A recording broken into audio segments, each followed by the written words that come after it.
Hello friends, स्वागत है आप सभी का आज के इस नए सेशन में। और इस सेशन में देखिए हम लोग कवर करने वाले हैं उड़ान बुक का खंड 3। और इस खंड में हम लोग क्या कवर करेंगे, तो जैसा कि आप देख पा रहे होंगे इसमें हम लोग कवर करेंगे झारखंड की परंपरागत शासन व्यवस्थाएं। ध्यान रखिएगा, शासन व्यवस्थाएं, इससे जेपीएससी में 100% श्योर क्वेश्चन पूछा जाता है। तो हम लोग इसको सारे शासन व्यवस्था को, जैसे देखिए इसमें आगे जैसे जैसे हम लोग बढ़ेंगे तो मुंडा शासन व्यवस्था, फिर आपका नागवंशी शासन व्यवस्था, फिर पढ़ा पंचायत शासन व्यवस्था, फिर मांझी परगना शासन व्यवस्था, ऐसे करके हम लोग सारे को कवर करेंगे। और कोशिश करूँगा मैं कि ये पूरा सेशन एक ही वीडियो में कंप्लीट कर लिया जाए। अगर वीडियो ज़्यादा लंबा होगा तो फिर उसको पार्ट में कर लेंगे। तो पहले तो प्रयास यही रहेगा कि एक में करने का। तो चलिए इसको ध्यानपूर्वक देखिएगा, एक एक पॉइंट जो है आपको वो इम्पोर्टेंट है। तो चलिए स्टार्ट करते हैं। तो इसमें पहला जो है, और ये चैप्टर नंबर अगर देखा जाए तो आपका 16 है, मुंडा शासन व्यवस्था। ध्यानपूर्वक देखिएगा, और खास करके जो ब्लू से हाईलाइटेड है या स्टार मार्क जहाँ पर लगा होगा या जिसे मैं हाईलाइट करूँगा वो उसको बिल्कुल ध्यानपूर्वक देखिएगा। तो चलिए पहला जो है आपका मुंडा जनजाति की शासन व्यवस्था को हम लोग मुंडा शासन व्यवस्था कहते हैं। ध्यान रखिएगा, मुंडा जाति जनजाति के शासन व्यवस्था को क्या कहते हैं, मुंडा शासन व्यवस्था कहा जाता है। मुंडा शब्द का सामान्य अर्थ है विशिष्ट व्यक्ति। ध्यान रखिएगा, मुंडा बोलने का मतलब क्या है, तो सामान्य अर्थ होता है विशिष्ट व्यक्ति, तथा विशिष्ट अर्थ गांव की राजनीतिक प्रमुख, या तो विशिष्ट व्यक्ति समझिए या फिर गांव का राजनीतिक प्रमुख होता है मुंडा मतलब। मुंडा शासन व्यवस्था से संबंधित महत्वपूर्ण पदों, संगठनों एवं संबंधित तथ्यों का विवरण निम्नवत है। तो देखिए ये टेबुलर फॉर्म में दे दिया गया है जो बहुत ही इंपॉर्टेंट है। तो यहाँ पे देखिए शब्द है आपका महत्वपूर्ण और इधर उसके संबंधित तथ्य है। तो हम लोग एक एक करके देखेंगे। तो पहला है मुंडा। तो मुंडा क्या होता है, यह मुंडा गांव का प्रधान होता है। मुंडा क्या होता है, गांव का प्रधान होता है और यह वंशानुगत है। ध्यान रखिएगा, ये जो पोस्ट है वो वंशानुगत है। इसका प्रमुख कार्य क्या है, ग्रामीणों से लगान वसूलना। ध्यान रखिएगा, प्रमुख काम क्या है, तो ग्रामीणों से लगान वसूलना, गांव की विधि व्यवस्था बनाए रखना तथा गांवों को विवादों का निपटारा करना। ध्यान रखिएगा, किसका विवाद, तो गांव की विधि व्यवस्था यानी कानून, लॉ एंड ऑर्डर जो बोलते हैं, और गांव के विवादों जो भी डिस्प्यूट है उसको विवादों का निपटारा करना होता है। मुंडाओं द्वारा निर्मित खेत को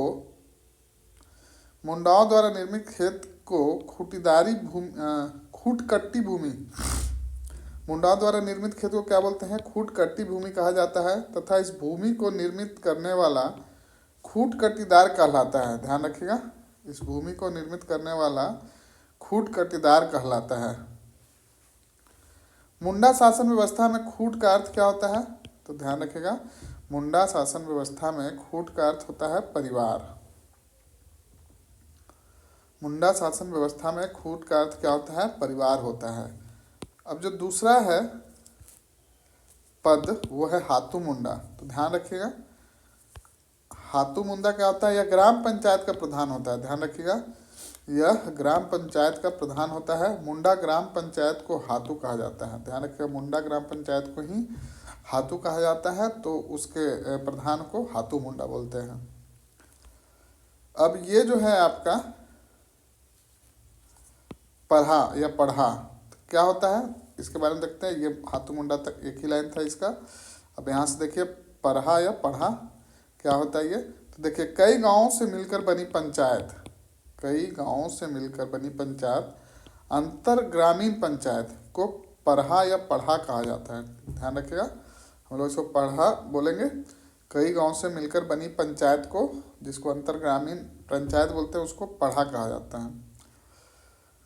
फिर है पढ़ा पंचायत का प्रमुख कार्य दो या अधिक गांवों के बीच विवादों का निपटारा करना है। तो ये पढ़ा पंचायत का काम क्या है, दो या दो से अधिक गांव के बीच में विवादों का निपटारा करना है। यह मुंडा जनजाति की शासन व्यवस्था का सर्वोच्च पर अवस्थित है, ध्यान रखिएगा। पढ़ा जो है पढ़ा पंचायत का मूल कार्य जो है विवादों का निपटारा करना, और ये पढ़ा की शासन व्यवस्था में सर्वोच्च अवस्थित है।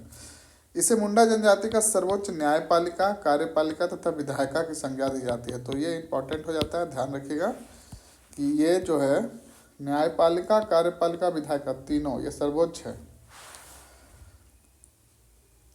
पढ़ा पंचायत का सर्वोच्च अधिकारी पढ़ा राजा होता है, ध्यान रखिएगा। यही प्रश्न इसी तरह से पूछा जाता है आपको। पढ़ा पंचायत का सर्वोच्च अधिकारी कौन सा होता है? तो पढ़ा राजा होता है। और पढ़ा के अन्य प्रमुख अधिकारी कुंवर, लाल तथा कारतो होते हैं। पूछा गया क्वेश्चन है, ध्यान रखिएगा। पढ़ा के साथ जो जैसे कोई हेड रहता है तो उसका सहायक रहता है, उसी तरह पढ़ा के अन्य प्रमुख अधिकारी कौन है? तो कुंवर है, लाल है तथा कारतो होते हैं। पढ़ा के विभिन्न अधिकारियों का विवरण निम्नवत है। चलिए देख लीजिए, जो पढ़ा के अधिकारी लोग हैं, जैसे स्टेट में सीएम है, तो सीएम के बाद ब्यूरोक्रेसी में जो आप जेपीएससी देने वाले हैं, जो आप जाइएगा कार्यपालिका में, एग्जीक्यूटिव में, तो उसमें भी बहुत सारे पद हैं। तो उसी तरह ये इस शासन व्यवस्था में भी विभिन्न अधिकारियों का पद है। तो देख लेते हैं। तो ठाकुर, ठाकुर क्या होता है? ठाकुर होता है पढ़ा राजा का सहायक। दीवान होता है पढ़ा राजा का मंत्री। ध्यान रखिएगा, ठाकुर सहायक है, मतलब एक तरह से असिस्टेंट है, और दीवान जो है वो पढ़ा राजा का मंत्री है, मिनिस्टर है। पांडे क्या है? दस्तावेजों का रख रखाव करने वाला अधिकारी, डॉक्यूमेंट जितने को डॉक्यूमेंटेशन वाला काम, सेक्रेटरी, सचिव, इस तरह से समझिए। बरकंदाज, बरकंदाज क्या होता है? गांव का सिपाही, बरकंदाज गांव का सिपाही को बोलते हैं। दारोगा सभा की कार्यवाही का नियंत्रक, और लाल क्या होता है? सभा का वकील। लाल मतलब वकील, ध्यान रखिएगा। ये बरकंदाज ध्यान में रखिएगा। और ये ठाकुर, दीवान सारे इंपॉर्टेंट है। ये थोड़ा अलग तरह का नाम है। बरकंदाज तो गांव का सिपाही होता है, दरोगा सभा की कार्यवाही का नियंत्रण होता है, लाल सभा का वकील। चलिए आप याद करना है तो वीडियो पॉज करके या रिपीट करके देख लीजिएगा। अब उसके बाद है अखड़ा, या अखड़ा क्या होता है? तो देखिए, परंपरागत मुंडा प्रशासन में महिलाओं को उच्च स्थान प्रदान नहीं किया जाता है। ध्यान रखिएगा, महिलाओं को उच्च स्थान प्रदान नहीं किया जाता है। पढ़ा पंचायत स्थल में अखड़ा, पढ़ा पंचायत स्थल को, पढ़ा जहाँ पंचायत होता है उस स्थल को अखड़ा या अखड़ा कहा जाता है। ध्यान रखिएगा, अखड़ा या अखड़ा कहा जाता है। और यह गांव की सांस्कृतिक केंद्र भी होता है। तो एक तरह से बोल सकते हैं ऐसा केंद्र जहाँ पे सभा कराया जाता है स्थल को, और यह सांस्कृतिक केंद्र का भी सेंटर होता है। चलिए, मुंडा गांव में पंचायत की बैठकों का आयोजन अखड़ा में ही किया जाता है। ध्यान रखिएगा, मतलब एक तरह से बोल सकते हैं जो भी सामूहिक कार्यक्रम होता है वो अखड़ा में होता है, चाहे वो सांस्कृतिक हो, चाहे वो पंचायत रिलेटेड हो। अब है मानकी। मानकी क्या होता है? तो देखिए, पढ़ा पंचायत के प्रधान को मानकी कहा जाता है। ध्यान दीजिएगा, पढ़ा पंचायत के प्रधान को मानकी कहा जाता है, तथा वह वंशानुगत होता है।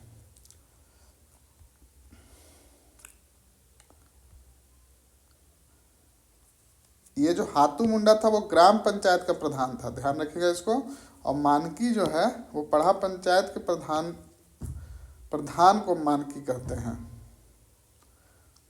फिर से एक बार देख लीजिए, ग्राम पंचायत का प्रधान हाथू मुंडा और पढ़ा पंचायत का प्रधान मानकी, यह वंशानुगत पद है। फिर है पाहन। पाहन क्या होता है? मुंडा गांव का धार्मिक प्रधान पाहन कहलाता है। मतलब एक तरह से बोल सकते हैं मुंडा गांव का धार्मिक प्रधान, मतलब पुरोहित में हेड, इनको बोलते हैं पाहन। धार्मिक प्रधान जो होता है वो पाहन कहलाता है। पाहन गांव में शांति बनाए रखने हेतु पूजा पाठ तथा बलि चढ़ाने का कार्य करता है।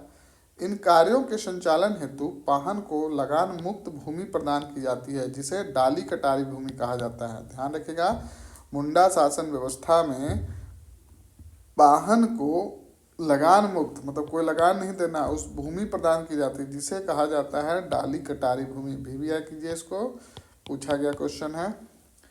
अब महतो।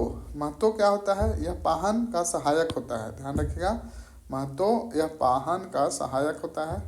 यह मुख्यतः गांव में संदेह वाहक का कार्य करता है। मतलब महतो जो होता है ना, एक तरह से डाकिया का काम करता है, और ये पाहन का सहायक होता है। जो पाहन होते हैं धार्मिक प्रमुख प्रधान, उसके असिस्टेंट के तौर पे काम करता है, और ये संदेश वाहक का कार्य करते हैं, ध्यान रखिएगा इसको। अब है भूत खेता। भूत खेता क्या होता है? तो गांव को भूत प्रेत के प्रकोप से बचाने हेतु पाहन द्वारा विशेष पूजा की जाती है। ध्यान रखिएगा, किसके द्वारा? गांव के भूत प्रेत से प्रकोप से बचाने के लिए पाहन द्वारा विशेष पूजा की जाती है, और इस हेतु पाहन को अतिरिक्त भूमि प्रदान की जाती है, जिसे भूत खेता कहा जाता है। मतलब एक तरह से समझिए कि कुछ भी उस तरह भूत प्रेत का प्रकोप है तो हम उसको भगाएं, तो उसके बदले में मुझे क्या चाहिए? तो वो जो एक अतिरिक्त भूमि प्रदान की जाती है, जिसे भूत खेता कहा जाता है। सिंपल है। और इसकी उपज या आय से भूत प्रेत की पूजा व्यवस्था में संचालन किया जाता है। तो जो कल्टीवेशन होगा, जो एग्रीकल्चर की प्रोडक्शन होगा इस लैंड से, भूत खेता से, वो भूत भगाने में, पूजा में वगैरह में यूज होगा। बस सिंपल सा है ये। फिर है पुजार या पनभरा। तो देखिए, पाहन का सहायक पुजार पनभरा कहलाता है। तो एक पाहन का सहायक था जो कहाँ गया, ये महतो। तो ये संदेह वाक कार्य करता है, लेकिन यहाँ पे जो पाहन का सहायक है वो पाहन का एक और सहायक पुजार या पनभरा कहलाता है। पढ़ा राजा, यह पढ़ा पंचायत का सर्वोच्च अधिकारी होता है। पढ़ा राजा क्या होता है? मानकी जो होता है मुंडा गांव का धार्मिक प्रधान होता है। पाहन मानकी क्या होता है? पढ़ा पंचायत का प्रधान होता है, और पढ़ा राजा होता है पढ़ा पंचायत का सर्वोच्च अधिकारी होता है। अन्य तथ्य देख लीजिए इसमें। इस जनजाति की शासन व्यवस्था में दीवान, ठाकुर, कोतवार, पांडे, कर्ता तथा लाल आदि नामक अधिकारी होते हैं, जो पढ़ा राजा को शासन चलाने में सहयोग प्रदान करते हैं। तो ये जितने भी टर्म थे सभी इम्पोर्टेंट है। तो ये हम लोग पढ़ रहे थे मुंडा शासन व्यवस्था। आइए और आगे देख लेते हैं। अब देखिए, मुंडा शासन व्यवस्था हमारा कंप्लीट हो गया। अब हम लोग पढ़ेंगे नागवंशी शासन व्यवस्था। तो देखिए, नागवंशी शासन व्यवस्था का इतिहास। तो नागवंशी शासन व्यवस्था प्रारंभ प्रथम शताब्दी, जो कि 64 ईस्वी में हुआ, तथा फनी मुकुट राय, वीवीआई कीजिए, फनी मुकुट राय इस शासन व्यवस्था के प्रथम शासक थे। नागवंशी शासन व्यवस्था का इतिहास में इसका प्रथम शताब्दी जो था 64 ईस्वी में हुआ था, और फनी मुकुट राय इस शासन व्यवस्था के प्रथम शासक थे। यह शासन व्यवस्था मुंडा राज के बाद स्थापित किया गया। यह शासन व्यवस्था मुंडा राज के बाद स्थापित किया गया। फनी मुकुट राय ने सुतियांबे, इम्पोर्टेंट है, ध्यान दीजिएगा, सुतियांबे, फनी मुकुट राय, जो हाईलाइट कर रहा हूँ उसको ध्यान दीजिए। यह शासन व्यवस्था, ये थोड़ा क्लीन करता हूँ तो आपको अच्छे से दिखेगा। ठीक है, चलिए। तो क्या है, यह शासन व्यवस्था मुंडा राज के बाद स्थापित किया गया। पहले मुंडा था, उसके बाद आपका नागवंशी शासन व्यवस्था हुआ, और ये फनी मुकुट राय ने सुतियांबे को अपनी राजधानी के रूप में स्थापित किया। तो नागवंशी शासन जो नागवंशी शासन व्यवस्था जो स्थापित की गई फनी मुकुट, तो उसका राज्य का राजधानी क्या था? सुतियांबे। ध्यान रखिएगा। नागवंशी शासकों ने मुंडा शासन व्यवस्था में अनुकूल परिवर्तन करते हुए इसे अधिक विस्तारित करने का प्रयास किया। इसके शासन काल में पूर्व की भू व्यवस्था, कर व्यवस्था तथा शासन व्यवस्था का संचालन होता रहा। तो जो पहले से चला आ रहा था मुंडा में, वही चीज़ इन्होंने कंटिन्यू करवा दिया। आगे देखिए, लंबे समय अंतराल के पश्चात मुगलों के आक्रमण के कारण नागवंशी शासन व्यवस्था में परिवर्तन परिलक्षित होता है। मतलब कि पहले से अपना लिए मुंडा वाला, लेकिन जब क्या हुआ कि जब मुगल का आक्रमण हुआ तो उसमें परिवर्तन हुआ। तो क्या परिवर्तन हुआ देख लेते हैं। इस परिवर्तन के परिणाम स्वरूप मुगल सेना द्वारा नागवंशी राजाओं से नजराना, यानी कि एक प्रकार का टैक्स, कर लिया जाने लगा, जो बाद में एक नियमित व्यवस्था के रूप में स्थापित हो गई, और इसे मालगुजारी के नाम से जाना जाता है। तो इम्पोर्टेंट हो गया, इसको वीवीआई कीजिए। क्या बोल रहा है, मुगलों का जब आक्रमण हुआ तो इस नागवंशी राजाओं से नजराना, यानी कि एक तरह का टैक्स मुगल लोग वसूलने लगे, और इस टैक्स को क्या बोलते हैं? मालगुजारी के नाम से जाने लगा। ध्यान रखिएगा। अब है, इस शासन व्यवस्था में आम रैयतों से कर वसूली नहीं की जाती थी। ध्यान रखिएगा, क्या होता है, इस शासन व्यवस्था में आम रैयत, मतलब जो नॉर्मल लोग थे, उनसे रैयत जो थे, नॉर्मल रैयत थे, उनसे कर वसूली नहीं की जाती थी। परिणाम स्वरूप क्या हुआ, परिणामतः संपूर्ण राज्य के कर का भार नागवंशी शासन पर पड़ने वाला, यानी कि आम लोग से टैक्स नहीं लिया जाता था। सरकार वो टैक्स जो मालगुजारी देना रहता था सरकार वो खुद देती थी। तो इससे क्या हुआ कि पूरा जो संपूर्ण जो भार था वो शासन पे ही पड़ने लगा, यानी कि सरकार पे ही पड़ने लगा। तो नियमित मालगुजारी नहीं चुकाने के कारण देखिए क्या होता है। 1615 में मुगल शासक जहांगीर ने नागवंशी शासक दुर्जन साल को बंदी बनाकर, देखिए नियमित मालगुजारी नहीं देने पे 1615 में, डेट भी याद रखिएगा, लीजिए मैं हाईलाइट कर देता हूँ। क्या किया नागवंशी शासक, किसने किया, तो राजा भी याद रखिए, मुगल शासक जहांगीर, और नागवंशी शासक कौन थे, तो दुर्जन साल को बंदी बनाकर 12 वर्षों तक कहाँ रखा, तो ग्वालियर के किले में रखा। बाद में बंदी से रिहा होने पर दुर्जन साल ने 6,000 रुपये वार्षिक मालगुजारी देना स्वीकार किया। देखिए जब वो रिहा हुए तो 6,000 पे मतलब एक तरह से डील फाइनल हुआ कि वार्षिक मतलब प्रत्येक साल 6,000 मालगुजारी देना है। इस भार को कम करने हेतु देखिए अब क्या होगा आगे, सरकार अगर देने में सक्षम नहीं रहेगी तो क्या होगी, वो अपने जनता से लेगी, तो ऐसा ही कुछ होगा। ये देखते हैं। इस भार को कम करने हेतु नागवंशी राजाओं ने आम जनता से कर वसूली यानी मालगुजारी वसूलना प्रारंभ किया तथा इसे वसूलने की जिम्मेवारी पढ़ा के प्रमुख मानकी को दिया गया। ध्यान रखिएगा किसको दिया गया, पढ़ा के प्रमुख मानकी को दिया गया। और इन मानकियों ने नागवंशी शासन में भूंइहर कहा जाने लगा। तो देखिए भूंइहर किसको कहते हैं, तो जो मानकियों को नागवंशी शासन में, यानी कि मानकियों को नागवंशी शासन में भूंइहर कहा जाने लगा। तो मानकी कौन थे, हम लोग पढ़े हैं, अगर वीडियो को स्टार्टिंग से देखे होंगे तो बिल्कुल आपको याद होगा, नहीं है तो फिर से रिपीट कीजिए। चलिए आगे देख लेते हैं। बाद में नागवंशी राजाओं द्वारा मालगुजारी वसूलने के लिए अलग से जागीरदार रखे। ये तो थे ही, भूंइहर जो थे वो वसूलते थे, इसके अलावा भी राजाओं ने मालगुजारी वसूलने के लिए अलग से जागीरदार रखे गए और इनके द्वारा मुगल बादशाहों द्वारा मांगे जाने पर मालगुजारी दी जाती थी। इस अनियमित मालगुजारी को नजराना या पेशकश कहा जाता था। तो ये जो टैक्स जो लिया जाता था अनियमित मतलब रेगुलर नहीं था, जब मर्जी वो मांग लेते थे, तो उसको नजराना या पेशकश कहा जाता था, ध्यान रखिएगा। अब आगे है आपका 1765 ईस्वी में ईस्ट इंडिया कंपनी को बिहार, बंगाल एवं उड़ीसा की दीवानी मिलने के बाद, देखिए ईस्ट इंडिया कंपनी को कब मिला, तो 1765 में किसका, बिहार, बंगाल और उड़ीसा की दीवानी मिलने के बाद नागवंशी शासक पटना काउंसिल के प्रति उत्तरदायी हो गए। फोर्ट विलियम्स में को छोटानागपुर क्षेत्र में कर वसूलने की जिम्मेदारी दी गई। अब ये पूछा जा सकता है कि छोटानागपुर में कर वसूलने की जिम्मेदारी किसको, तो फोर्ट विलियम को दिया गया। और 1773 में वेहटली को छोटानागपुर का कलेक्टर बनाया गया ताकि कर की वसूली निर्बाध तरीके से की जा सके। फिर 1780 में छोटानागपुर, खास, रामगढ़ तथा चतरा को मिलाकर रामगढ़ ट्रैक बनाया गया। ध्यान रखिएगा किसको किसको मिलाकर बनाया गया, छोटानागपुर, खास, रामगढ़ तथा चतरा को मिलाकर रामगढ़ ट्रैक बनाया गया और इसका संचालन सिरघाटी से किया जाता था तथा चॉपमैन को कर वसूली की जिम्मेदारी दिया गया। अंग्रेजी शासनकाल में लॉर्ड कॉर्नवालिस द्वारा कर की नियमित वसूली के लिए 1793 में स्थायी बंदोबस्त, ध्यान रखिएगा, अंग्रेजी शासनकाल यानी किसके काल में, लॉर्ड कॉर्नवालिस द्वारा कर की नियमित वसूली के लिए 1793 ईस्वी में स्थायी बंदोबस्त प्रणाली लागू की गई तथा नागवंशी राजाओं को जमींदार बना दिया गया। इस प्रकार पूर्व की जमींदारी व्यवस्था में परिणत हो गई। तो जागीरदारी व्यवस्था जो था वो जमींदारी व्यवस्था में परिणत हो गई, मतलब बदल गया। फिर इस व्यवस्था को लागू होने के साथ ही नागवंशी शासन व्यवस्था समाप्त हो गई तथा इसके स्थान पर नवीन प्रकार की अंग्रेजी शासन व्यवस्था स्थापित हुई। अब तो देखिए नागवंशी शासन व्यवस्था में क्या क्या है।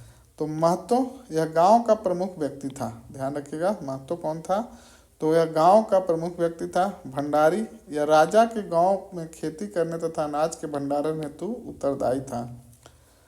अब है भूंइहर, यह आम जनता को मालगुजारी वसूलने के लिए उत्तरदायी था। इसे विभिन्न न्यायिक व राजनीतिक अधिकार प्राप्त था। फिर है पाहन, पट्टी की स्तर पर सभी प्रकार के धार्मिक कार्यों के आयोजन व संचालन हेतु पाहन जिम्मेवार था। अब राज्य स्तर पर देख लीजिए, तो पहला है महाराज। तो नागवंशी शासन व्यवस्था को लागू होने पर राजा को महाराज शब्द से संबोधित किया जाने लगा। ध्यान रखिएगा, नागवंशी शासन व्यवस्था को लागू होने पर राजा को क्या महाराज शब्द से संबोधित किया जाने लगा। अब फिर है दीवान। दीवान क्या होता है? यह राज्य का वित्तीय प्रमुख तथा अन्य राज्य के सभी वित्तीय कार्यों के लिए जिम्मेदार था। फिर आपका पांडे। पंच द्वारा या पढ़ा राजा द्वारा लिए गए निर्णयों को लोगों तक पहुंचाने की जिम्मेवारी पांडे की होती थी। तो यहाँ पे आपका नागवंशी शासन व्यवस्था कंप्लीट हुआ। अब हम लोग देखेंगे पढ़ा पंचायत शासन व्यवस्था। ध्यान रखिएगा, कौन सा देखेंगे? पढ़ा पंचायत शासन व्यवस्था।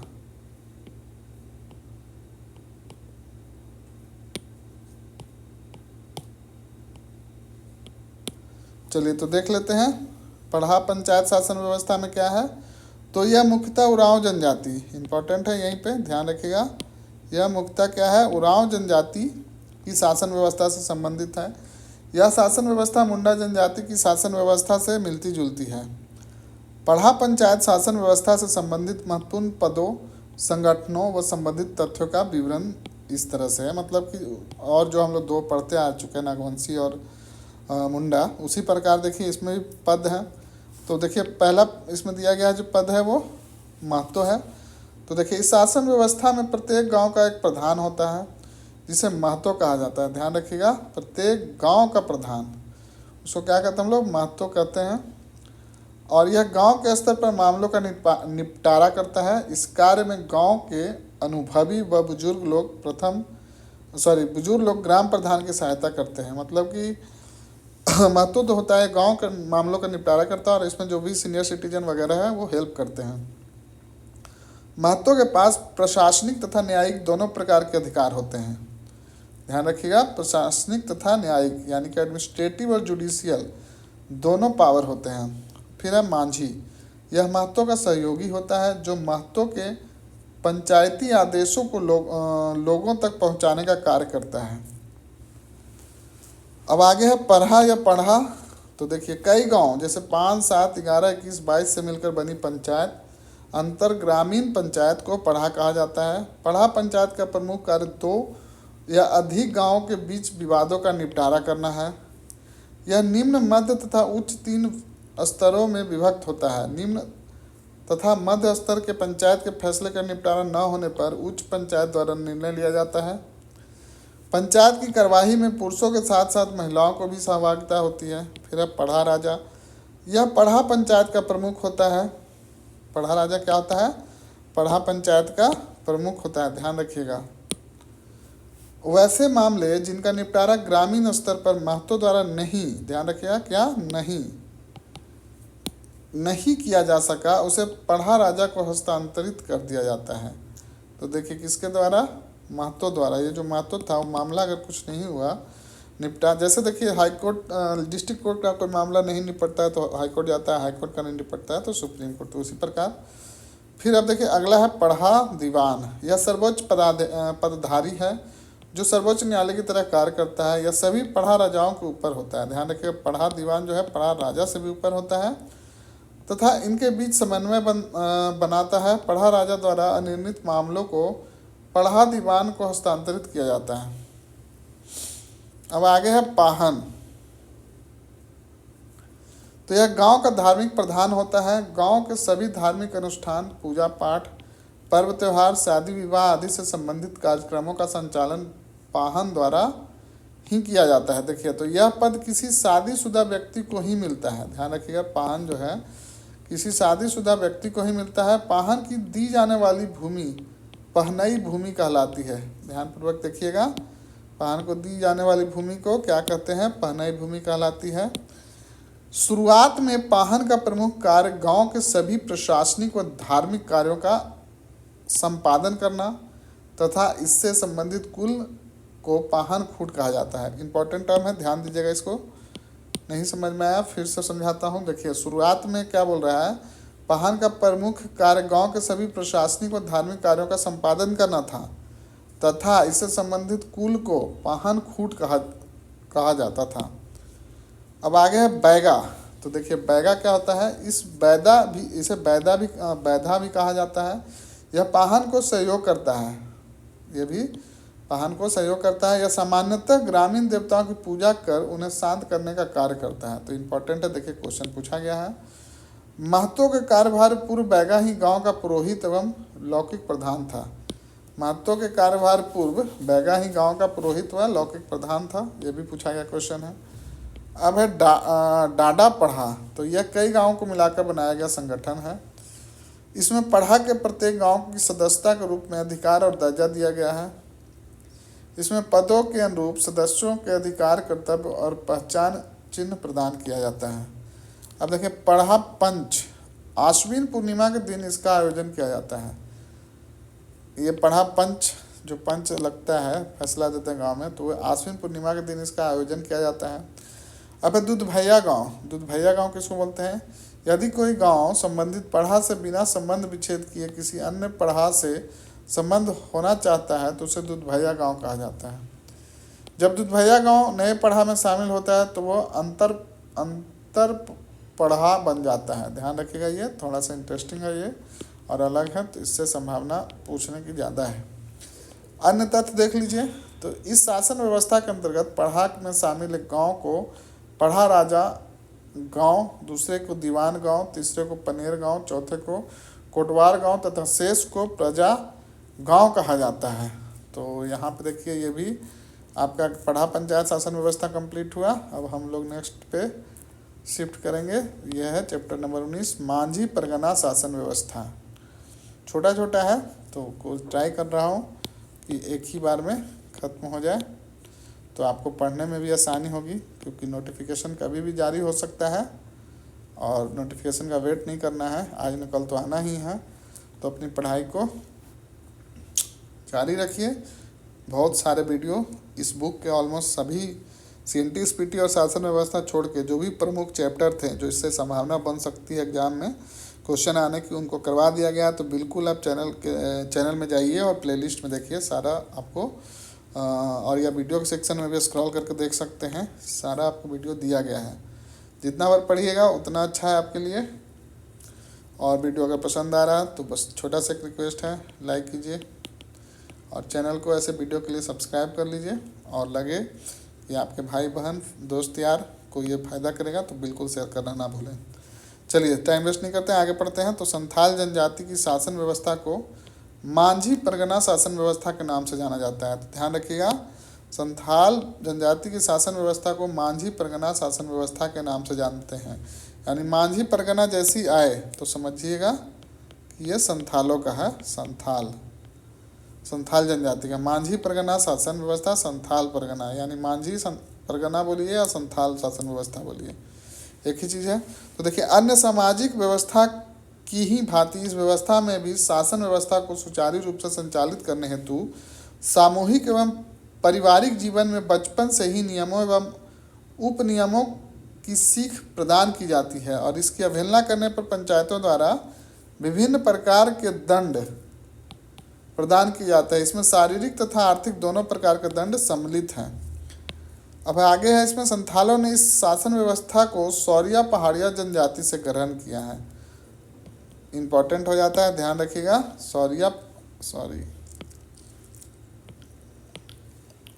फिर से देख लीजिए कि संथालों ने ये शासन व्यवस्था कहाँ से ग्रहण किया है।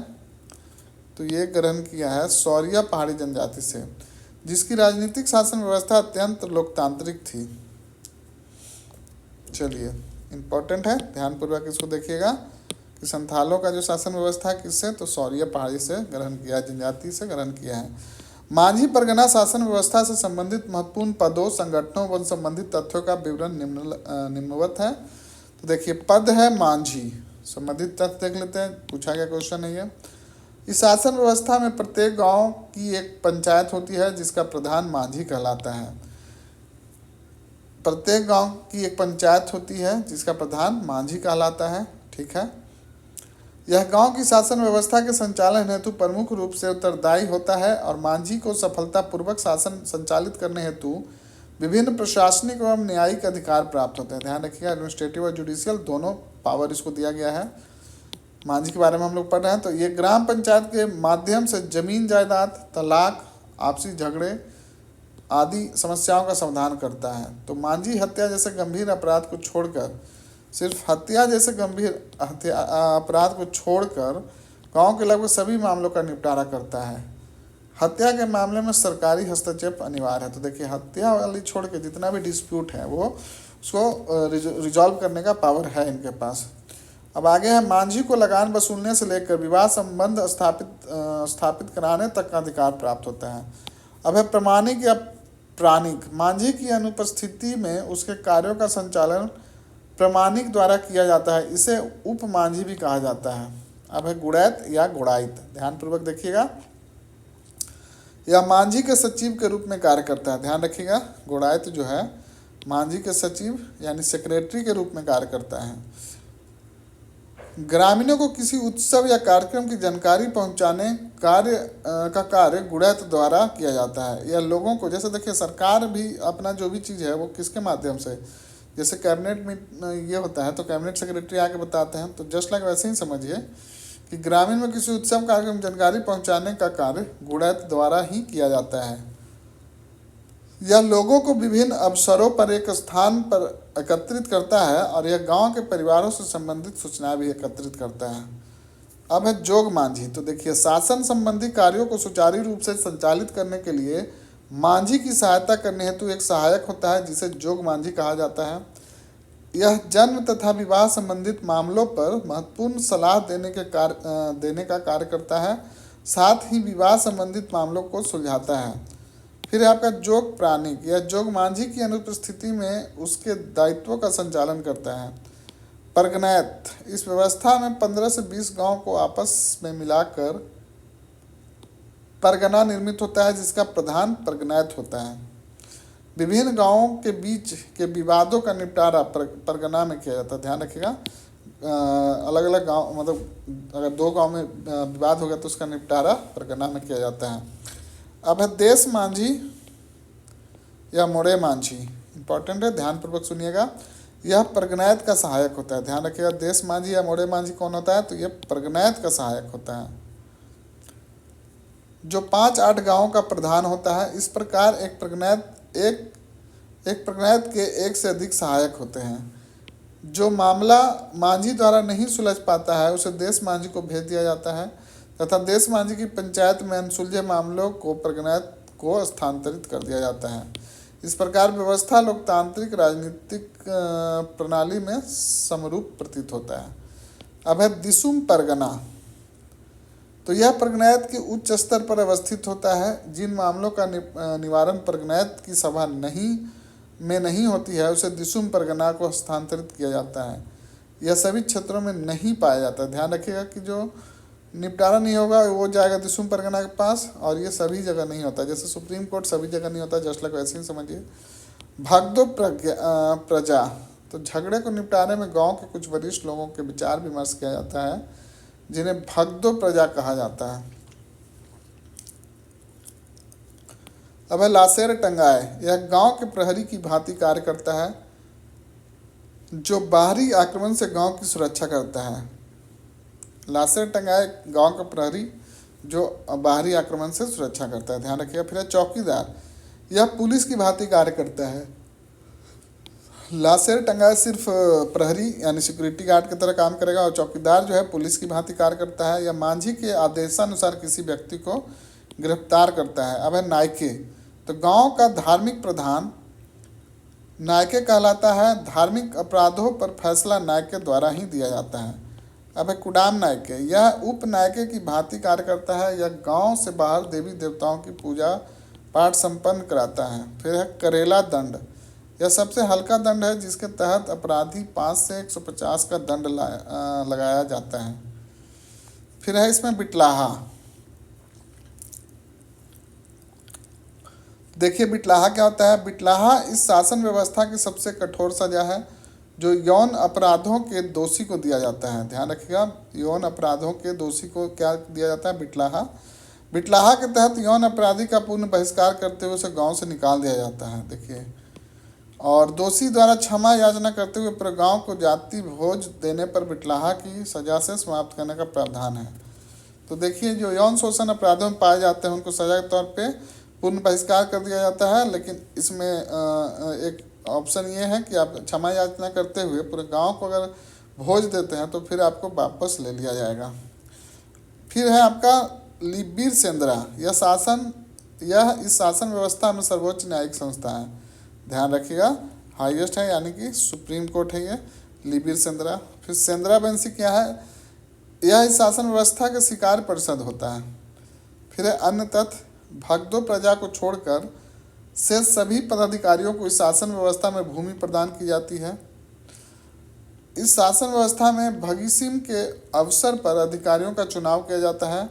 फिर है यूल रूल्स 1856 के तहत आधार पर मांझी परगना शासन व्यवस्था को कानूनी मान्यता प्रदान की गई है। तो इम्पोर्टेंट हो जाता है यह यूल रूल के तहत जो ये शासन व्यवस्था है उसको कानूनी रूप भी प्रदान किया गया है। चलिए अब आगे पढ़ेंगे हम लोग मुंडा मान की व्यवस्था। उससे पहले थोड़ा पानी पी लेता हूँ।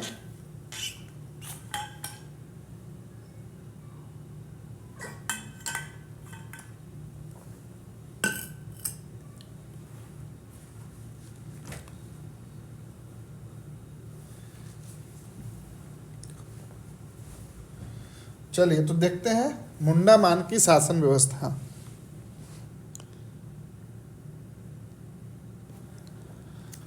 तो इसमें क्या बोला जा रहा है?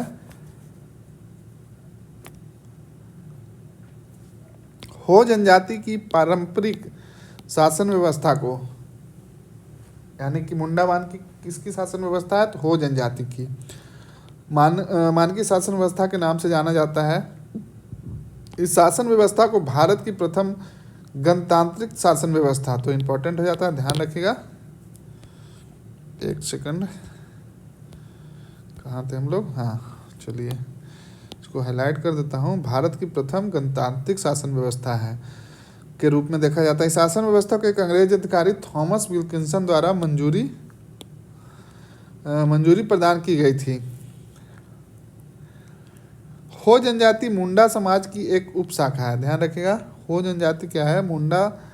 मुंडा समाज की एक उपशाखा है। मुंडा जनजाति के अंतर्गत ग्राम पंचायत के प्रमुख को मुंडा कहा जाता है। ऐसे कई ग्राम पंचायतों को मिलाकर एक पट्टी निर्मित की जाती थी जिसका प्रमुख मानकी होता था, और इस शासन व्यवस्था को मुंडा मानकी शासन व्यवस्था के नाम से जाना जाता है, ध्यान रखिएगा।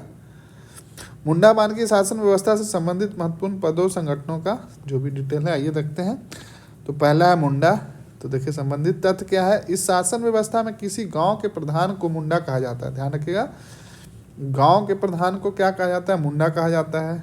और यह प्रशासनिक, न्यायिक तथा लगान एकत्र करने का कार्य करता है। प्रशासन, एडमिनिस्ट्रेटिव, जुडिशियल और टैक्स सारा कुछ कौन करेगा? तो मुंडा करेगा। अब नेक्स्ट है आपका डाकुआ। तो देखिए डाकुआ क्या होता है? यह मुंडा का सहयोगी होता है, ध्यान रखिएगा, असिस्टेंट है मुंडा का। डाकुआ तथा मुंडा के निर्णयों एवं आदेशों को गांव के तक लोगों को पहुंच जाता है। फिर है आपका मानकी, यहाँ पे भी आ गया। तो 7 से 12 गांव को मिलाकर एक पढ़ा का निर्माण होता है जिसका प्रमुख मानकी कहलाता है। मानकी द्वारा आयोजित सभा के सभी मुंडा तथा डाकुआ को उपस्थित होते हैं जिसमें सर्वसम्मति से किसी मामले का निपटारा किया जाता है, ध्यान रखिएगा। फिर है पीरपंच। पढ़ा का न्यायिक प्रधान पीरपंच कहलाता है। इसके बाद है आपका तहसीलदार। यह गांव का राजस्व अधिकारी होता है जो मुख्यतः लगान वसूली का कार्य करता है। द्यूरी, यह गांव का धार्मिक प्रधान है तथा पूजा पाठ, पर्व त्योहारों आदि, शादी विवाह आदि में धार्मिक अनुष्ठान संपन्न करता है। फिर है आपका यात्रा द्यूरी। यह द्यूरी का सहयोगी होता है, ध्यान रखिएगा। और एक और यहाँ पे द्यूरी का, यह धार्मिक विधा मामलों को सुलझाने का भी कार्य करता है, ठीक है। और यात्रा द्यूरी, यह द्यूरी का सहयोगी होता है। चलिए हो गया। अब नेक्स्ट है आपका ढोकलो सोहर शासन व्यवस्था। तो खड़िया जनजाति की पारंपरिक शासन व्यवस्था को ढोकलो, तो ये किसका है? खड़िया का। ढोकलो यानी खड़िया, खड़िया जनजाति की पारंपरिक शासन व्यवस्था को ढोकलो सोहर या डोकलो सोहर शासन व्यवस्था के नाम से जाना जाता है। इंपॉर्टेंट है, ध्यान दीजिएगा। खड़िया जनजाति मुंडा समाज की एक उपशाखा है। यह भी मुंडा जन समाज की एक उपशाखा है, अतः इनके स्वशासन पद्धति में मुंडा समाज की व्यवस्था की छाप दिखाई पड़ती है। ढोकलो का अर्थ है बैठक तथा सोहर का अर्थ है अध्यक्ष। पूछा गया क्वेश्चन है ये, तो ध्यान रखिएगा। ढोकलो का अर्थ है बैठक और सोहर का अर्थ है अध्यक्ष। अब आगे देख लेते हैं। खड़िया जनजाति मुख्यतः 3 प्रकार है: दूध खड़िया, ढेलकी खड़िया तथा पहाड़ी तथा सबर खड़िया। इन तीनों की स्वशासन पद्धति में थोड़ा बहुत अंतर पाया जाता है। सन 1934-35 के लगभग खड़िया जनजाति के लोगों ने अपने समाज के सशक्तिकरण हेतु एक अखिल भारतीय महासभा का गठन किया गया, जिसे ढोकलो के नाम से जाना जाता है या जाना गया। ठीक है। ढोकलो सोहर महासभा द्वारा जाति प्रथा का समर्थन किया गया, जबकि इस समिति ने पंचायती राज व्यवस्था का विरोध किया। इंपॉर्टेंट है, ध्यान रखिएगा। फिर से देखिए इस टर्म को। ढोकलो सोहर महासभा द्वारा जाति प्रथा का समर्थन किया गया, जबकि इस समिति ने पंचायती राज व्यवस्था का विरोध किया। अब आगे है इसमें ढोकलो सोहर शासन व्यवस्था का जो भी है देख लेते हैं कौन सा पोस्ट है और क्या उनका रोल है। तो पहले महत्व है, काफी रोल है महत्व का, देख लीजिए। परंपरागत रूप से जिन लोगों ने गांव बसाया था उन्हें महतो कहकर संबोधित किया जाता है। महतो को गांव का मुख्य व्यक्ति माना जाता है। यह पद सामान्यतः वंशानुगत होता है। गांव वालों की सहमति से महतो को बदला भी जा सकता है। गांव के पंचायतों में महतो अनिवार्य रूप से भाग लेता है तथा किसी दंड संबंधी फैसले में महतो की भूमिका महत्वपूर्ण होती है। अब आगे है, यहाँ पे नोट में कुछ दिया गया, देख लीजिए। पहाड़ी खड़िया गांव के प्रधान को डंडिया तथा धार्मिक प्रधान को द्यूरी कहा जाता है। द्यूरी धार्मिक कार्यों के साथ साथ इंडिया के कार्यों को भी सहयोग करता है। डंडिया के कार्यों को भी सहयोग करता है। अब है छंदिया, डंडिया छंदिया। देखिए क्या है वही छंदिया। तो खड़िया गांव के ग्राम पंचायत को छंदिया कहा जाता है। ध्यान दीजिएगा, खड़िया गांव के ग्राम पंचायत को। और महत्व क्या था? परंपरागत रूप से जो गांव बसाया था, या फिर महत्व को गांव का प्रमुख व्यक्ति माना जाता है। और यहाँ पे खड़िया गांव के ग्राम पंचायत को छंदिया कहा जाता है। छंदिया के मुखिया को प्रधान कहा जाता है। छंदिया के मुखिया को प्रधान कहा जाता है। आगे है इसमें, यह गांव नेगी गांव के मुखिया का सहयोगी होता है। फिर से नेगी, यह गांव के मुखिया का संदेहवाहक होता है। फिर है धीरा। धीरा क्या होता है? खड़िया समाज में जातीय पंचायत को धीरा कहा जाता है तथा इसका प्रमुख बंदिया कहलाता है। फिर आपका खूट। खूट क्या होता है? अंतर ग्रामीण 2 या अधिक गांव से संबंधित विवादों को निपटारे हेतु सभी गोत्र के गांवों द्वारा मिलकर एक क्षेत्रीय प्रशासन तंत्र निर्मित किया जाता है, जिसे खूट कहा जाता है। ध्यान रखिएगा। यह शासन व्यवस्था के संचालन में प्रमुख भूमिका निभाता है। 20 से 25 गांव को लोग पंचायत में किसी योग्य व्यक्ति को इस पद पर नियुक्त करते हैं। इस पद पर किसी ईमानदार, न्यायप्रिय, बुद्धिमान एवं सामाजिक रीति रिवाजों के जानकार व्यक्ति को ही नियुक्त किया जाता है। यह पद वंशानुगत नहीं होता है तथा करटाहा को किसी प्रकार का वेतन प्रदान नहीं किया जाता है। यह गांव की शासन व्यवस्था को संचालित करता है तथा गांव के विवादों तथा अन्य समस्याओं का समाधान करता है। हम लोग किसके बारे में पढ़ रहे हैं? करटाहा। ध्यान रखिएगा, प्रत्येक गांव का करटाहा अपने गांव से संबंधित घटनाओं तथा समस्याओं की सूचना सोहर को देने का कार्य करता है। यह विभिन्न विवादों के फैसले से राजा को अवगत कराता है। तो देखिए करटाहा का काम। आगे देखिए, यह पूजा पाठ द्वारा उन परिवारों को शुद्धिकरण, भात भितार का कार्य भी करता है जिन्हें अशुद्ध घोषित किया गया है। यौन संबंधी अपराधों की दशा में दोषी व्यक्ति को बिटलाहा की सजा देकर उसे समाज से बहिष्कृत कर दिया जाता है। नियमों की अवहेलना करने पर करटाहा को पद से हटाया जा सकता है। करटाहा के ऊपर पदाधिकारी को क्रमशः रेड, परगना राजा तथा खड़िया राजा कहा जाता है। ध्यान रखिएगा, इससे ऊपर के पदाधिकारी को रेड, परगना राजा तथा खड़िया राजा कहा जाता है। यहाँ पे देखिए सीक्वेंस में दे दिया, करटाहा के ऊपर रेड के ऊपर परगना राजा, उसके ऊपर खड़िया राजा। अब खड़िया घाट। तो ये क्या होता है? तो खूट यानी कि अंतर ग्रामीण पंचायत के अध्यक्ष किसी करटाहा को आपस में ही चुना जाता है तथा इस पद को खड़िया घाट कहा जाता है। फिर से देखिए, खूट यानी खूट का अध्यक्ष किसी करटाहा को आपस में ही चुना जाता है तथा इस पद को खड़िया घाट कहा जाता है।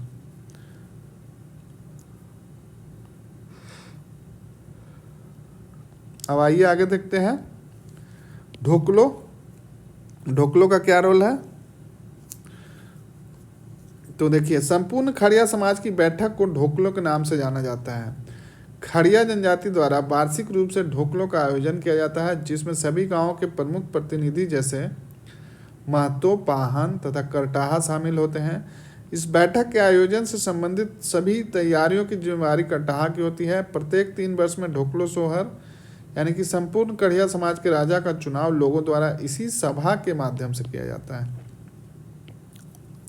अब है ढोकलो सोहर। ढोकलो सोहर क्या है? ढोकलो का सभापति संपूर्ण खड़िया समाज का राजा होता है, जिसे ढोकलो सोहर कहा जाता है। ध्यान रखिएगा, ढोकलो सभापति संपूर्ण खड़िया समाज का राजा होता है, जिसे ढोकलो सोहर कहा जाता है। इसका चयन ढोकलो के लोगों के द्वारा किया जाता है। बड़े मुकदमों का निर्णय राजा द्वारा स्वयं अपने मंत्रियों की सहायता से किया जाता है। फिर है लिखाकड़।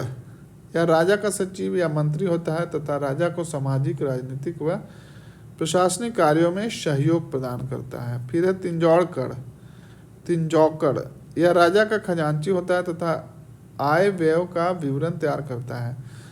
देवान यह राजा का सलाहकार होता है तथा विभिन्न प्रशासकीय मामलों के संचालन में महत्वपूर्ण भूमिका निभाता है। नेक्स्ट है आपका पाहन या कालो। तो यह गांव का धार्मिक प्रधान होता है। इसे विभिन्न पर्व त्योहारों यानी कर्मा, फागु, पूजा, शादी विवाह आदि के अवसर पर पूजा पाठ हेतु बुलाया जाता है। यह वंशानुगत पद है, लेकिन गांव वाले की सहमति से इसे हटाया जा सकता है। पाहन को गांव वाले की ओर से पहनई जमीन प्रदान की जाती है। ध्यान रखिएगा। अन्य तथ्य देख लीजिए, इस समाज में गांव के झगड़ों का निपटारा महतो, पाहन, करटाहा तथा अन्य बुजुर्गों द्वारा सामूहिक रूप से एकत्रित होकर किया जाता है। विवादों के निवारण संबंधी सभा में महतो की उपस्थिति अनिवार्य होती है। सर्वसम्मति से दंड आदि का निर्णय किया जाता है। फिर आपका इस समाज में यौन संबंधी अपराधी को मांझी परगना शासन व्यवस्था की सजा यानी बिटलाहा की भांति समाज से बहिष्कृत कर दिया जाता है। अब इसके अलावे है अन्य जनजातीय शासन व्यवस्था। तो देखिए, झारखंड के अन्य जनजातियों की स्वशासन व्यवस्था यानी कि जातीय पंचायत के संबंध महत्वपूर्ण तथ्य तो देख लेते हैं। इसमें अभी कितना डेटा बचा है, तो चलिए हम लोग इसको प्रयास करते हैं पूरा सेशन में ही एक साथ ख़त्म कर लिया जाए शासन व्यवस्था, ताकि आप लोग के लिए इजी होगा। तो देखिए, झारखंड के अन्य जनजातियों की स्वशासन व्यवस्था और जातीय पंचायत से संबंधित महत्वपूर्ण तथ्य सेशन पे बने रहिए, पूरा देखिए। अगर एक बार में नहीं होता है 2-3 बार देखिए, लेकिन आपको देखना ही होगा, जेपीएससी के लिए बहुत ही महत्वपूर्ण है। चलिए, तो झारखंड में कुल 33 जनजातियाँ नवीनतम पुराण पाई जाती है तथा इन सभी जनजातियों में स्वशासन की व्यवस्था विद्यमान है। इनमें से प्रमुख जनजातियों की स्वशासन व्यवस्था से संबंधित महत्वपूर्ण तथ्यों का विवरण पीछे के अध्यायों में दिया जा चुका है। अन्य जनजातियों की व्यवस्था से संबंधित महत्वपूर्ण तथ्यों को ध्यान में रखना परीक्षा की दृष्टि से अत्यंत उपयोगी होता है। देख लीजिए, यहीं पे लिखा हुआ है। तो चलिए, मतलब जो मेन था ऑलरेडी हो गया, लेकिन यहाँ पे भी है, वो भी इम्पोर्टेंट है। तो इसमें ज़्यादा नहीं है, थोड़ा थोड़ा है, तो एक एक करके देखते जाएंगे हम लोग। पहला है लोहरा या लोहार। तो देखिए, इस जनजाति की कोई संगठित शासन व्यवस्था नहीं है, परंतु अपनी जातिगत समस्याओं को सुलझाने हेतु इनकी जाति पंचायत होती है। 2 गांवों के बीच के विवादों का निपटारा किसी खास मौके पर निर्मित अंतर ग्रामीण परिषद के द्वारा किया जाता है। फिर ये हो गया, बस इतना ही था लोहरा में। देखते जाइए। अब भूमिज है, तो भूमिज में देखिए, इस जनजाति की जातीय पंचायत का मुखिया प्रधान होता है। तो मेन पॉइंट है, बस याद रख जाइए, तुरंत हो जाएगा। ये प्रधान कहलाता है तथा यह पद वंशानुगत होता है। ध्यान रखिएगा, पद क्या होता है? वंश। अधिकतर जितने भी शासन व्यवस्था में पद हैं वो वंशानुगत ही हैं। तो ध्यानपूर्वक देखिएगा इसको। तो इस जनजाति में पैतृक संपत्ति का बंटवारा भाइयों में बराबर किया जाता है। यदि किसी परिवार में पुत्र नहीं तो संपत्ति पर पुत्री का अधिकार होता है। भूमिज में ध्यान रखिएगा, इस जनजाति में सगोत्रीय विवाह को मान्यता नहीं है। जहाँ पे नहीं है उस पर विशेष ध्यान दीजिएगा। हो गया, बस इतना ही था। अब माहली, तो देखिए इस जनजाति कोई संगठित शासन व्यवस्था नहीं है, इसका भी नहीं है संगठित शासन व्यवस्था, परंतु गांव स्तर पर पंचायत की गठन किया जाता है और इसी के माध्यम से आपसी विवादों का समाधान किया जाता है। तो इस जनजाति के जातीय मामलों में समाधान हेतु 12 गांवों की सभा का गठन किया जाता है, जिसे पर्चा, इंपॉर्टेंट है, ध्यानपूर्वक इसको देखिएगा, पर्चा कहा जाता है। 12 गांव की सभा का गठन किया जाता है जिसे पर्चा कहा जाता है। अपराधी को आर्थिक तथा शारीरिक दोनों प्रकार से दंड दिए जाते हैं। गंभीर अपराध के दोषी को सामूहिक भोज देने की सजा सुनाई जाती है, ध्यान रखिएगा, गंभीर अपराध के दोषी को सामूहिक भोज देने की सजा सुनाई दी जाती है। अब है मालपहाड़िया, मालपहाड़िया के बारे में देख लेते हैं। इस जनजाति की स्वशासन व्यवस्था ग्राम पंचायत का प्रधान मांझी या मुस्तगिरी कहलाता है। मांझी की सहायक गुड़ायत तथा दीवान करता है। पंचायत का फैसला सभी को मानना होता है तथा निर्णय की अवहेलना करने वाले व्यक्ति को गांव से बहिष्कृत कर दिया जाता है। 2 या अधिक गांव के विवाद को अंतर ग्रामीण पंचायत द्वारा सुलझाया जाता है, जिसका मुखिया, अब देखिए इसमें मुखिया को क्या कहते हैं, सरदार, ध्यान रखिएगा। मालपहाड़िया में जो पंचायत द्वारा सुलझाया जाता है उसका मुखिया को सरदार कहा जाता है। इस जनजाति में बिटलाहा जैसे सजा का प्रावधान नहीं है, तो ध्यान रखिएगा इसमें बिटलाहा का प्रावधान नहीं है मालपहाड़िया में। अब देखिए सौरिया पड़िया देख लेते हैं। मालपहाड़िया की ही भांति इस जनजाति की स्वशासन व्यवस्था में ग्राम पंचायत का प्रधान मांझी कहलाता है, ध्यान रखिए, ग्राम पंचायत का प्रधान को मांझी कहते हैं। मांझी का मुख्य कार्य सभी प्रकार के झगड़ों का निपटारा करना होता है, साथ ही वह धार्मिक क्रियाकलापों का संपादन भी करता है। मांझी की सहायता गिरी, कोतवार, भंडारी तथा गुड़ायत करते हैं। इस व्यवस्था में 15-20 गांवों पर एक नायक तथा 78-80 गांवों पर एक सरदार की व्यवस्था होती है। इन दोनों का कार्य अंतर ग्रामीण विवादों का निपटारा करना होता है। फिर है आपका करमाली। इस शासन व्यवस्था में सभी पद वंशानुगत होते हैं। इस जनजाति में कोई व्यवस्थित राजनीतिक संगठन नहीं पाया जाता है। गांव में जातीय पंचायत का प्रधान मालिक कहलाता है, यह वंशानुगत पद होता है। मालिक गांव में के विवाह, गोत्र, यौन अपराध आदि मामलों का निष्पादन करता है। परगना स्तर पर सतगवैया नामक पंचायत होती है, ध्यान रखिएगा, क्या बोलते हैं, परगना स्तर पर एक सेकंड ध्यान से देखिएगा, परगना स्तर पर सतगवैया नामक पंचायत होती है, जिसका प्रमुख कार्य अंतर ग्रामीण विवादों का निपटारा करना होता है, जिसका प्रमुख परगना मालिक कहलाता है। क्या कहलाता है प्रमुख? परगना मालिक कहलाता है। परगना से ऊपर 20-22 गांव की पंचायत होती है, जिसे बाईसी कहा जाता है। इस जनजाति में शारीरिक के साथ साथ आर्थिक दंड का भी प्रावधान है, ध्यान रखिए, शारीरिक के साथ साथ आर्थिक दंड का भी प्रावधान है। गुड़ायत द्वारा पंचायत की बैठक की सूचना गांव के लोगों तक पहुंचाया जाता है। सूचना कौन पहुंचाता है? गुड़ायत। हो गया। अब करमाली के बाद है परहिया। इस जनजाति में गांव पंचायत का मुखिया महतो कहलाता है तथा इसका सहायक कहतो या खतो कहलाता है। महतो द्वारा प्रथागत नियमों के आधार पर निर्णय लिया जाता है। परहिया प्रत्येक गांव में एक जाति पंचायत होती है, जिसे भैयारी या जाति गोठ कहा जाता है। 8-10 गांवों को मिलाकर एक अंतर ग्रामीण पंचायत का गठन किया जाता है, जिसे कारा भैयारी कहा जाता है। यह एक या अधिक गांवों को विवादों का निपटारा करता है। गांव के धार्मिक क्रियाकलापों का संपादन महतो द्वारा ही किया जाता है। और फिर आगे है गांव के कल्याण हेतु बैगा द्वारा पूजा पाठ आदि संबंधित क्रियाकलापों का संपादन किया जाता है। हो गया। अब यहाँ पे कोरवा जनजाति के बारे में हम लोग देख लेते हैं। कोरवा जनजाति के बारे में देख लीजिए। तो कोरवा जनजाति की अपनी जातीय पंचायत पाई जाती है, यानी किसका है, इसके माध्यम से शादी विवाह, यौन अपराध, जमीन जायदाद संपत्ति का बंटवारा, तलाक, डायन, बिसाही आदि से संबंधित मामलों का निष्पादन किया जाता है। ग्राम पंचायत का प्रधान मुखिया कहलाता है।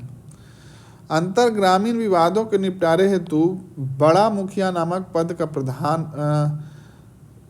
का प्रावधान है। इस जनजाति में गवाहों को शपथ दिलाकर आरोपों की सत्यता का पता लगाया जाता है। जाति से बाहर विवाह करने पर व्यक्ति को बिटलाहा की भांति समाज से निष्कासित किया जा सकता है। समाज से निष्कासित व्यक्ति भोज भात के द्वारा पुनः समाज में शामिल किया जा सकता है। देखिए, लगभग सभी में निष्कासित करने के बाद भोज देने के बाद शामिल किया जा सकता है। इस प्रथा को भात भीतर, ये इंपॉर्टेंट हो गया, ध्यान रखिए, क्वेश्चन पूछा गया है कि भात भीतर किसको कहते हैं, तो ध्यान रखिएगा, समाज से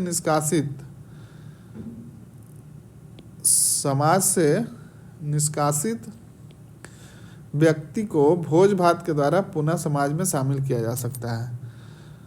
अब आगे देख लीजिए, इसके बाद है जो है हमारा वो है असुर। तो देखिए, असुर पंचायत के प्रमुख अधिकारी महतो, बैगा, पुजार तथा घोड़ाइत होते हैं। और असुर पंचायत में गांव के सभी वयस्क पुरुष सदस्य भाग लेते हैं। 5 गांव के वरिष्ठ नागरिक मिलकर पंच का निर्माण करते हैं। गांव के सभी विवादों का निपटारा पंच द्वारा ही किया जाता है। पंच द्वारा शारीरिक तथा आर्थिक दोनों प्रकार के दंड दिए जाते हैं। नेक्स्ट है आपका बिरहोर। बिरहोर में क्या क्या है देख लेते हैं। तो देखिए, बिरहोर में जनजाति के लोग शिकार समूह के रूप में बटे होते हैं, जिसे टंडा कहा जाता है। क्या बोल रहा है, बिरहोर जनजाति के लोग शिकार समूह के रूप में बटे होते हैं, जिसे क्या कहते हैं हम लोग, टंडा। टंडा कहा जाता है। यह टंडा ही बिरहोरों के सर्वोच्च संगठन है। इसकी मुखिया मालिक या नाया कहलाता है। बिरहोर में देखिए, नाय का सहयोगी दिगवार या कोतवार कहलाता है। और गांव के विवादों को सुलझाने हेतु टंडा तथा नाय के साथ सभी परिवारों के मुखिया की सभा होती है, जिसमें विवादों का निपटारा किया जाता है। ठीक है, सिंपल सा है। अब आगे देखिए, बिरजिया। बिरजिया है, बिरजिया। तो इस जनजाति की परंपरागत जातीय पंचायत को कुटमाइत कहा जाता है। ध्यान रखिएगा, क्या कहा जाता है, कुटमाइत कहा जाता है। इस जनजाति में जातीय पंचायत के मुखिया को हाकिम, ध्यानपूर्वक देखिएगा, क्या कहते हैं, हाकिम कहा जाता है। और जातीय पंचायत द्वारा इन सभी प्रकार के मामलों का निपटारा किया जाता है। इसकी जातीय पंचायत में बैगा, बेसरा, धावक तथा गांव के बुजुर्ग सम्मानित लोग शामिल होते हैं। फिर नेक्स्ट है आपका सबर। तो सबर जनजाति की अपनी जातीय पंचायत होती है, जिसका प्रमुख प्रधान कहलाता है। प्रधान की सहायता घोड़ाइत करता है, जो प्रधान के सभी आदेशों एवं संदेशों को गांव के लोगों तक पहुंचाने का कार्य करता है। जातीय पंचायत द्वारा ही गांव के सभी विवादों का निपटारा किया जाता है। जातीय पंचायत के सभी पद वंशानुगत होते हैं, ध्यान रखिएगा। अब है उसके बाद खोंड। छोटा छोटा बच्चा है, देख लीजिए पूरा। खोंड जनजाति के गांव के मुखिया को गोटिया, ध्यान रखिएगा, क्या कहते हैं, खोंड जनजाति के गांव के मुखिया को गोटिया कहा जाता है, जो गांव के सभी विवादों का समाधान करता है। वर्तमान समय में इस जनजाति में यह पद विद्यमान नहीं है, ध्यान रखिएगा, अभी वो पद नहीं है। और वर्तमान समय में इस जनजाति में सर्वसम्मति से सरपंच का चयन किया जाता है, जो ग्राम पंचायत का प्रधान होता है, ध्यान रखिएगा। नेक्स्ट है आपका बथुड़ी। बथुड़ी क्या है, बथुड़ी जनजाति में परंपरागत पंचायत व्यवस्था पाई जाती है, जिसका प्रधान दोहर कहलाता है। ध्यान रखिएगा, क्या कहलाता है, दोहर। यह पद वंशानुगत होता है तथा यह धार्मिक क्रियाकलापों का भी संपादन करता है। इस जनजाति में सभी विवादों का निराकरण पंचायत द्वारा ही किया जाता है। अंतर ग्रामीण पंचायत का मुखिया प्रधान कहलाता है।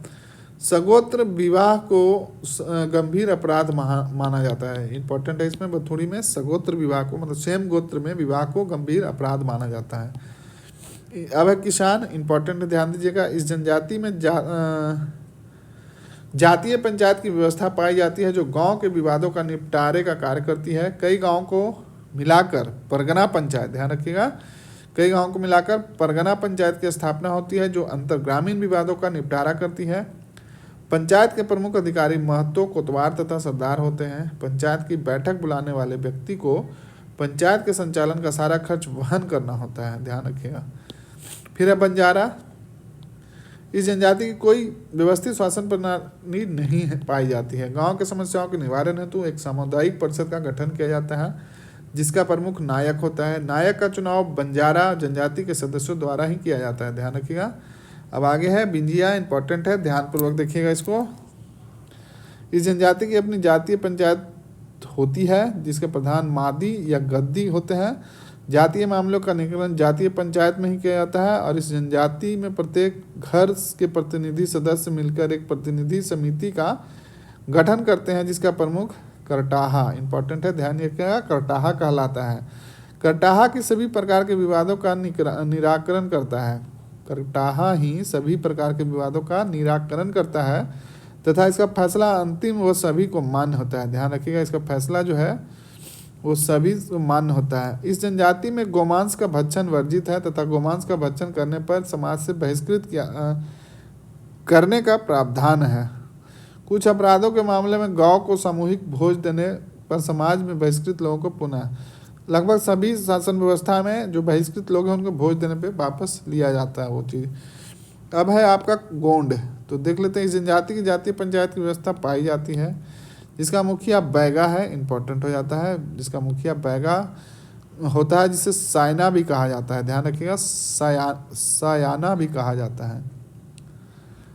गांव के सभी विवादों का निपटारा जातीय पंचायत में ही किया जाता है जहां सर्वसम्मति से निर्णय लिए जाते हैं। पंचायत द्वारा सुनाए गए फैसले की अवहेलना करने पर व्यक्ति को समाज से बहिष्कृत कर दिया जाता है। क्षमा मांगने एवं जाति भोज देने पर बहिष्कृत व्यक्ति को पुनः समाज में शामिल किया जा सकता है। फिर चेरो, चेरो जनजाति में स्वशासन की व्यवस्था विद्यमान है जिसकी अपनी पंचायत होती है। इसी पंचायत में गांव के विभिन्न विवादों का समाधान किया जाता है। इस जनजाति में गांव, अंचल तथा जिला स्तर पर पंचायत की व्यवस्था होती है। गांव तथा अंचल स्तर पर पंचायत का प्रधान मुखिया तथा जिला स्तर के पंचायत का प्रधान सभापति कहलाता है। पंचायत के निर्णय का उल्लंघन करने पर दोषी को जाति व समाज से बहिष्कृत करने का भी प्रावधान होता है। नेक्स्ट है आपका चीर बड़ाइक। तो देखिए, इस जनजाति कोई व्यवस्थित शासन प्रणाली स्वशासन की प्रणाली विद्यमान नहीं है। ध्यान रखिएगा, क्या है, चीर बड़ाइक में कोई भी स्वशासन की प्रणाली विद्यमान नहीं है। कई गांव मिलकर अंतर ग्रामीण पंचायत का गठन करते हैं जिसका प्रमुख राजा कहलाता है। राजा की सहायता दीवान, पानरे आदि द्वारा की जाती है। इस जनजाति की शासन व्यवस्था के सभी पद वंशानुगत होते हैं। सभी विवादों का निपटारा अंतर ग्रामीण पंचायत द्वारा प्रथागत नियमों के आधार पर किया जाता है। फिर बेदिया, इंपॉर्टेंट है, इसमें बहुत कुछ देखिएगा। इस जनजाति की व्यवस्थित स्वशासन प्रणाली पाई जाती है। इसमें पाई जाती है गांव स्तर पर निर्मित पंचायत का मुखिया प्रधान कहलाता है। इसे महतो भी कहा जाता है। गांव के स्तर पर सभी मामलों का निपटारा प्रधान ही करता है। इसका सहयोगी गड़ौत कहलाता है। कई गाँव को आपस में मिलाकर अंतर ग्रामीण पंचायत का गठन किया जाता है जिसका मुखिया सरकार कहलाता है। बेदिया जनजाति में समाज के सर्वोच्च स्तर पर निर्मित पंचायत के प्रमुख को परगनैत कहा जाता है। इस जनजाति के शासन व्यवस्था में सभी पंथ वंशानुगत हैं। फिर है आपका नेक्स्ट कोरा। तो देखिए, कोरा जनजाति अपनी परंपरागत ग्राम पंचायत होती है जिसका मुखिया महतो कहलाता है। महतो की सहायता के लिए प्रमाणिक तथा जोग मांझी दो पद, इंपॉर्टेंट है, देखिएगा ध्यानपूर्वक इसको याद रखिएगा। कोरा में कि महतो की सहायता के लिए एक प्रामाणिक और दूसरा जोगमांझी दो पद हैं। ग्राम पंचायत में प्रचलित रीति रिवाजों के आधार पर निर्णय लिए जाते हैं। ठीक है। फिर नेक्स्ट है आपका गुड़ाइत। तो गुड़ाइत के बारे में देख लीजिए। इस जनजाति में कोई व्यवस्थित पंचायत नहीं पाया जाता है। इस जनजाति में विभिन्न मामलों का निपटारा जातीय पंचायत के माध्यम से किया जाता है जिसका प्रमुख दरीना कहलाता है। ध्यान रखिएगा, क्या कहलाता है, दरीना कहलाता है गुड़ाइत में। इस जनजाति में पिता की संपत्ति पुत्रों के बराबर विभाजित की जाती है तथा पुत्री को पिता की संपत्ति में कोई अधिकार प्राप्त नहीं है। ध्यान रखिएगा। तलाक एवं विधवा विवाह के मामले जातीय पंचायत के पास सुनवाई के लिए जाते हैं। नेक्स्ट है आपका कवर। तो देखिए, इस जनजाति में जातीय पंचायत की व्यवस्था पाई जाती है जिसका मुखिया सायाना कहलाता है। जातीय पंचायत के अतिरिक्त इसकी ग्राम पंचायत भी होती है जिसका मुखिया पटेल या प्रधान कहलाता है। कई गांवों को मिलाकर अंचल स्तरीय पंचायत का भी गठन किया जाता है। ध्यान रखिएगा, कई गांवों को मिलाकर अंचल स्तरीय पंचायत का भी गठन किया जाता है जो अंतर्ग्रामीण विवादों का निपटारा करता है।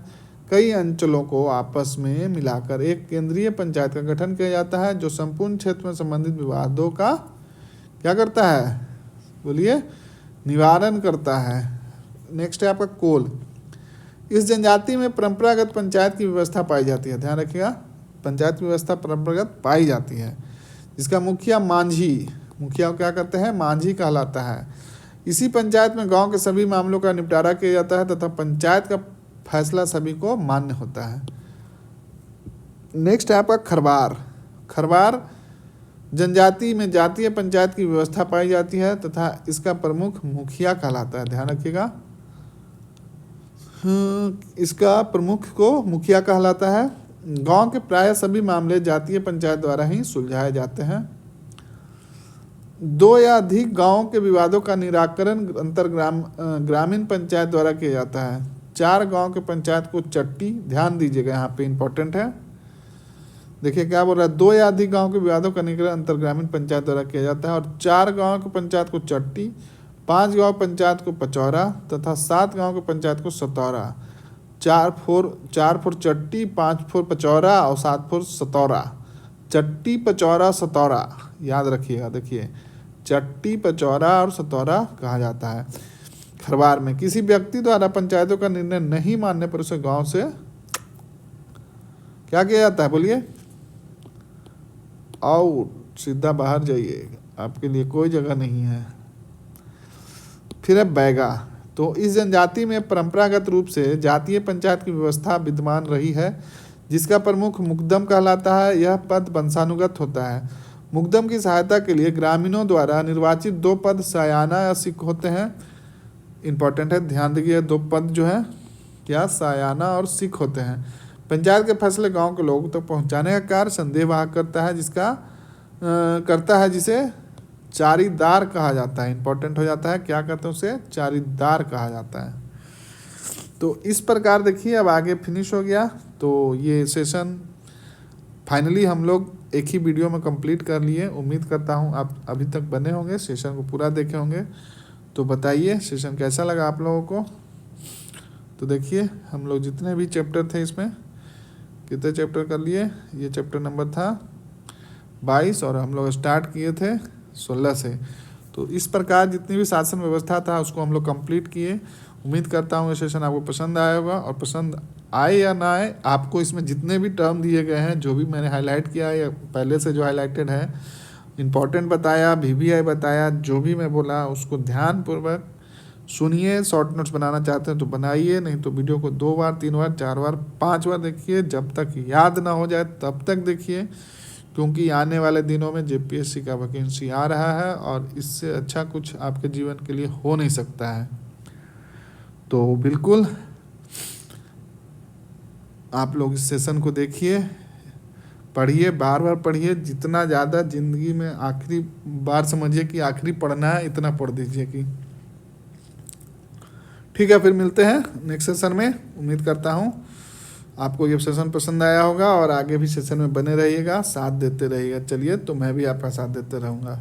चलिए तो ठीक है, फिर पढ़ते रहिए और क्या बोलिए, आगे बढ़ते रहिए।